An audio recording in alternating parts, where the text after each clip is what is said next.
beaucoup de sacrifices. Je me suis vraiment donné à fond, que ce soit avec mes coachs, avec ma famille. J'ai dû laisser mes enfants pour m'entraîner. Je me suis arrangé avec mon travail, même si j'ai quand même dû travailler. Je me suis vraiment donné à fond pour l'entraînement. Et voilà, je suis prêt, je suis très très heureux d'être là. Et j'ai hâte d'en découdre. J'ai perdu 14 kilos, notamment 7 en 2 jours. Voilà, j'ai fait une grosse sèche, un gros cutting. Là, j'en ai repris un peu, j'ai bien mangé. C'était dur, mais le mental était là, on a tenu et on est prêt. Pour beaucoup de gens, tu es un point d'interrogation. Parce que quand on cherche, on se dit tiens, on va regarder un peu ce qu'a fait Mickaël, on ne trouve pas grand-chose. Donc ça ne nourrit pas beaucoup l'imaginaire et du coup, on se dit qu'est-ce que ça peut donner quoi. Vous verrez ce soir.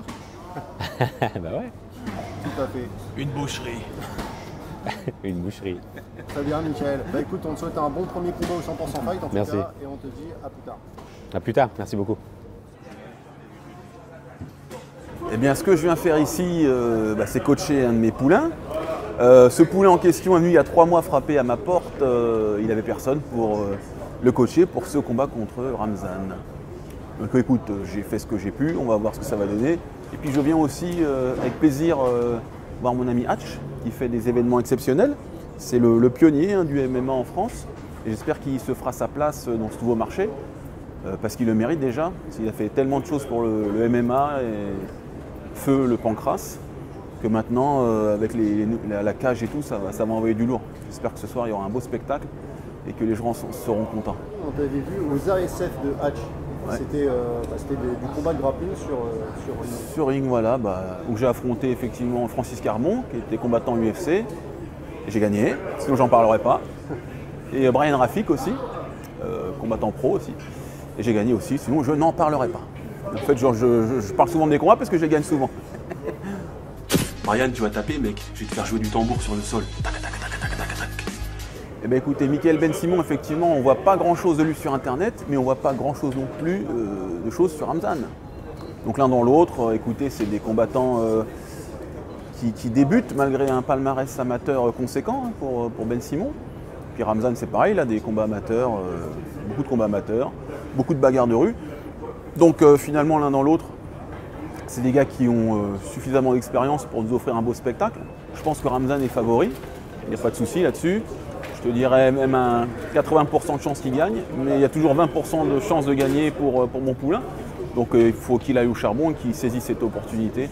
Moi-même, je partais souvent underdog. Parfois au mental, tu peux t'en sortir et on va voir ce que le mental de mon poulain vaut, parce que ça c'est très important dans un combat. Arriver à supporter la pression, le stress de l'événement, le regard des gens. Et puis c'est un événement qui est même très regardé, puisque justement Ramzan est une star, faut le dire. Donc il a beaucoup de poids sur ses épaules. J'espère que Mickaël nous offrira un beau combat ce soir. On aura le résultat d'ici quelques heures. Ça va Je suis meilleur. Ça fait du bien, toujours combattre. Ça serait bien si ça serait tous les semaines comme ça, tu vois, chaque semaine. Là, ça va, comme je suis prêt, je me sens bien, je me sens confiant. Hier soir, il y a eu la pesée. Comment ça s'est passé pour toi, la pesée? Ça s'est très très bien passé, on était face à face, il n'y a pas eu de phrases bizarres, il n'y a pas eu de provocation. Je suis resté zen comme je suis d'habitude, comme d'hab. Tu l'as trouvé comment, ton adversaire? J'avais vu qu'il avait fait un gros coaching. Devant moi, il tremblait, pas dans le sens où il avait peur de moi, je ne sais pas après. Mais dans une sauce où il avait vraiment fait un gros coaching. Mon adversaire, je sens que là, il est plus lourd que moi, ça se voit aussi, mais ça va le faire. Donc ce soir commence sans le loup noir. Ah, le loup, là, il est en forme. Là, il est en forme, le loup.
pas réfléchi, moi je voulais boxer. Il m'a envoyé 2 coups de pied que j'ai vu largement venir, puis après il est parti au sol. Je suis un peu frustré de ne pas avoir pu m'exprimer en stand-up, quoi, mais bon, il a été bon, il m'a envoyé au sol. J'ai tenu la foudre au sol, premier round. Voilà, je me suis positionné, il m'a envoyé quelques coups de genoux dans les côtes. Ah, ça chatouille, mais ça fait pas mal, quoi. Franchement, il m'a pas fait mal, c'est ce que j'arrête pas de dire. Mais bon, l'arbitre m'a arrêté, voilà. Mais voilà, j'ai tout donné au sol. Grâce à Greg, j'ai quand même pu travailler mes positions. Donc ça m'a servi à tenir au moins le premier round. Deuxième round, pareil, j'ai essayé de boxer. Cette fois, je crois que j'ai dû faire la bêtise de vouloir moi l'amener au sol. Ça s'est un peu retourné contre moi et du coup, je me suis fait arrêter, il m'a mis sur le dos et j'ai pas réussi à bouger. Donc l'arbitre m'a arrêté. Mais encore une fois, c'était dans les gants. Enfin, j'ai aucun stigmate, aucune douleur. Enfin, c'est frustrant. Se faire arrêter alors qu'on l'a même pas mal, c'est frustrant. Mais je lui dis bravo, il a fait un super combat. Il mérite tout ce qu'il a. Et voilà, j'ai encore envie de combattre, je ne veux pas que ce soit mon dernier. Donc voilà, je veux combattre encore. Je suis ouvert à toute proposition. Moi, je combats encore une fois pour gagner des titres. Donc que ce soit 100% fight ou ailleurs, je continuerai à combattre. J'aime la baston et je veux continuer à me bastonner. Merci beaucoup. Dans la cage du 100% fight. Avec grand plaisir, encore bravo à Ramzan. Et désolé, je tiens à m'excuser auprès de ma femme, mes enfants, ma famille, mes collègues. Voilà. Mais bon, il a bien joué, il a bien travaillé. Voilà. Ils savent très bien que le sport, on gagne, on perd. On gagne pas toujours, mais voilà, c'est frustrant de perdre, c'est toujours frustrant de perdre. Et là, je suis un peu frustré, mais je reconnais ma défaite.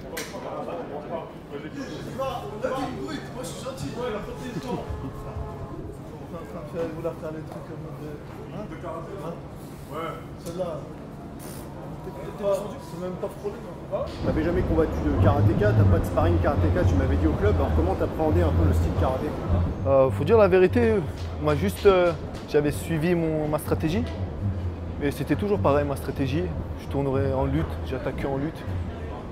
Je lâcherai pas l'affaire, tu vois. Si je l'ai pas réussi à l'amener une fois, je vais réussir à l'amener 2, 3, 4, 5. Combien de fois il faut, tu vois. On a travaillé le cardio pour. Et on a vu une prise de lutte justement très très rare en MMA et au 100% fight. Est-ce que tu peux leur dire dessus? Prise de lutte, la souplex. Oui, que j'avais travaillé ça avec mon coach, mon ancien coach Ramzan Momadov, en lutte un petit peu. Et ça s'est passé comme je voulais. Tu nous as montré aussi quelque chose de peu courant en MMA à la fin, c'est que tu as fait une espèce de pirouette sur le latéral, là, comme ça. C'était pour le déstabiliser, pour qu'il ne comprenne pas qu'est-ce que je voulais faire, tu vois. Donc j'avais tourné, il ne sait pas, soit je passais sur le côté, ou soit je passais tout droit. Mais j'ai essayé de le toucher à le talon sur lui, mais voilà, ça s'est pas passé comme je voulais. Mais j'ai eu ma demi-garde que je voulais. Aujourd'hui, Dieu était de mon côté. Il m'a donné la victoire pour voir comment je me comporte après. Peut-être que ça sera une défaite pour voir comment je me comporte aussi après. Voilà. Victoire ou défaite, peu importe. J'accepte. Alhamdulillah. C'est Dieu qui donne, c'est Dieu qui reprend.